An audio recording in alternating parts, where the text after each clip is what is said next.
Тартылсаңдылығы бізге сірә қаншалықты құдіретті күш әкеліп бере алады.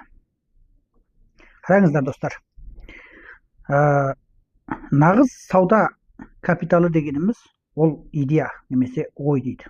Бұл ешқашанда ақша емес. Өз істеріңіз тура әрі шындыққа үйлеседі деп сенсеңіз, төбе бір күні арманыңыз орындалады деген сөз. Сана дегеніміз біртүрлі өміршеңдік күшке ие энергия дейді. Ал біздің арманымызда ол ақиқатқа айландырылады дейді. Мен үрімжіде 3 күндік үйренуде болдым. Арнаулы түрде осы ақша айналымы, ақша басқару және серіктік дамыту бағытында үйрену жасадық.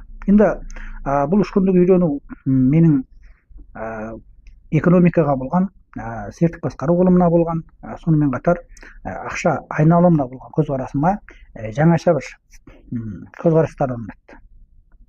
Яғни мен оған қайтадан жаңалап бір қарай бастадым деген сөз. Ал енді осы нәрсені мен шынында үйренсем екен, білсем екен деп жүрген бойы.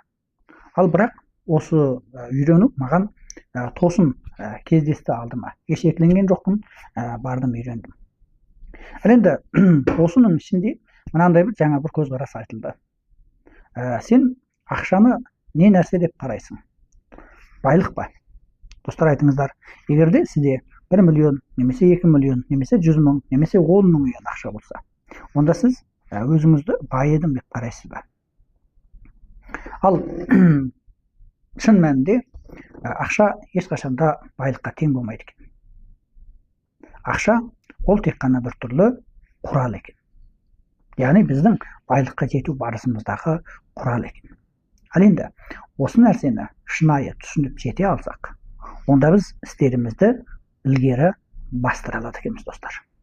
Енді мен бүгін кеште тағы да осы сыр құпия кітабын негіздете отырып, яғни осы ақшаның заңдылықтары турасында өзімнің көзқарастарыммен тағы да бір рет ортақтасайын деп отырмын. Сағынып қалған болуларыңыз керек, талайдан бері қарай. Бүгін кешкі сағат 8:30-да біз жалғасты түрде жұбайжанда кездесетін болайық.